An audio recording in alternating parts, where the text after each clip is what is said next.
ദൈവത്തിന് സ്തുതി. ഹോശയ്യ പ്രവാചകന്റെ പുസ്തകത്തിനുള്ള വായന 7-ാം അധ്യായം 1 മുതൽ 16 വരെയുള്ള തിരുവചനങ്ങൾ. ഞാൻ ഇസ്രായേലിനെ സുഖപ്പെടുത്താൻ ഒരുങ്ങുമ്പോൾ എഫ്രയാമിന്റെ അഴിമതിയും സമരിയായുടെ അകൃത്യങ്ങളും വെളിപ്പെടും. അവർ വ്യാജമായി പെരുമാറുന്നു, കള്ളൻ അകത്തു കടക്കുന്നു, കവർച്ചക്കാരൻ പുറത്ത് കൊള്ള നടത്തുന്നു. അവരുടെ ദുഷ്കർമ്മങ്ങൾ ഞാൻ ഓർക്കുന്നുവെന്ന് അവർക്ക് ചിന്തയില്ല. അവരുടെ പ്രവൃത്തികൾ വളരെ വലയം ചെയ്തിരിക്കുന്നു. അവ എൻ്റെ കൺമുമ്പിലുണ്ട്. തങ്ങളുടെ ദുഷ്ടത കൊണ്ട് അവർ രാജാവിനെ സന്തോഷിപ്പിക്കുന്നു, വഞ്ചന കൊണ്ട് പ്രഭുക്കന്മാരെയും. അവർ വ്യഭിചാരികളാണ്, ചുട്ടുപഴുത്ത അടുപ്പ് പോലെയാണ് അവർ. മാവ് കുഴയ്ക്കുന്നത് മുതൽ അത് പുളിക്കുന്നത് വരെ മാത്രമേ അതിൽ തീ ആളിക്കത്തിക്കാതിരിക്കുകയുള്ളൂ. നമ്മുടെ രാജാവിന്റെ ഉത്സവ ദിനത്തിൽ പ്രഭുക്കന്മാർ വീഞ്ഞിന്റെ ലഹരിയിൽ ദഹിച്ച് നിന്നാകരമായി അവൻ കൈകോർത്തു പിടിച്ചു. ഗൂഢാലോചന കൊണ്ട് അവരുടെ ഹൃദയം തീച്ചൂള പോലെയായി. ജ്വലിക്കുന്ന രാത്രി മുഴുവൻ അവരുടെ കോപം മങ്ങിക്കിടക്കുന്നു. പ്രഭാതമാകുമ്പോൾ അത് ആളിക്കത്തിക്കുന്നു. അവർ അടുപ്പ് പോലെ ചുട്ടു പഴുത്തിരിക്കുന്നു. തങ്ങളുടെ ഭരണാധിപന്മാരെ അവർ വിഴുങ്ങുന്നു. അവരുടെ രാജാക്കന്മാർ നിലം പതിച്ചു. അവരാരും എന്നെ വിളിച്ചപേക്ഷിച്ചില്ല. ജനതകളുമായി ഇടകലർന്ന് മറിച്ചിടാതെ ചുട്ടെടുത്ത അപ്പമാണ് എഫ്രായിം. പരദേശികൾ അവന്റെ ശക്തി കാർന്നു തിന്നുന്നു, അവൻ അത് അറിയുന്നില്ല.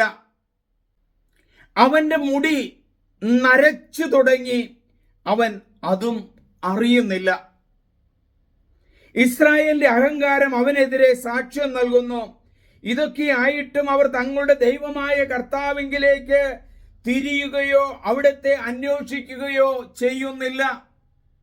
ബുദ്ധിയും വിവേകവുമില്ലാത്ത മാടപ്രാവിന് തുല്യമാണ് എഫ്രായിം. അവൻ ഈജിപ്തിനെ സഹായത്തിന് വിളിക്കുന്നു, അസിറിയായിൽ അഭയം തേടുന്നു. അവർ പോകുന്ന വഴി അവരുടെ മേൽ ഞാൻ വല വീശും. വായുവിലെ പക്ഷികളെ എന്ന പോലെ അവരെ ഞാൻ വീഴ്ത്തും. അവരുടെ ദുഷ്കൃത്യങ്ങൾക്ക് ഞാൻ അവരെ ശിക്ഷിക്കും. അവർ വഴിതെറ്റി എന്നിൽ നിന്ന് അകന്നു പോയിരിക്കുന്നു. അവർക്ക് ദുരിതം, അവർ എന്നെ എതിർത്തു. അവർക്ക് നാശം, ഞാൻ അവരെ രക്ഷിക്കുമായിരുന്നു. എന്നാൽ അവർ എനിക്കെതിരെ വ്യാജം പറയുന്നു. ഹൃദയം നൊന്ത് എന്നെ വിളിച്ചപേക്ഷിക്കുന്നതിന് പകരം അവർ കിടക്കയിൽ വീണ് വിലപിക്കുന്നു. ധാന്യത്തിനും വീഞ്ഞിനും വേണ്ടി അവർ തങ്ങളെ തന്നെ മുറിവേൽപ്പിക്കുന്നു. അവർ എന്നെ ധിക്കരിക്കുന്നു. ഞാനാണ് അവരുടെ കരങ്ങൾക്ക് പരിശീലനവും ശക്തിയും നൽകിയത്. എന്നിട്ടും അവർ എനിക്കെതിരെ തിന്മ നിരൂപിക്കുന്നു. അവർ ബാലിലേക്ക് തിരിയുന്നു. അവർ ചതിക്കുന്ന വില്ലുപോലെയാണ്. അവരുടെ പ്രഭുക്കന്മാർ തങ്ങളുടെ നാവിന്റെ വൈവിധ്യം നിമിത്തം വാളിനിരയാകും. ഈജിപ്തിൽ അവർ ഇതിനാൽ പരിവിഷയമാകും. ഈജിപ്തിൽ അവർ ഇതിനാൽ പരിഹാസ വിഷയമാകും. ദൈവവചനമാണ് നാം കേട്ടത്. നമുക്ക് പ്രാർത്ഥിക്കാം. ഹോശയ്യ പ്രവാചകനിലൂടെ ദൈവമേ, അങ്ങ് ഞങ്ങളോട് സംസാരിക്കുകയാണല്ലോ.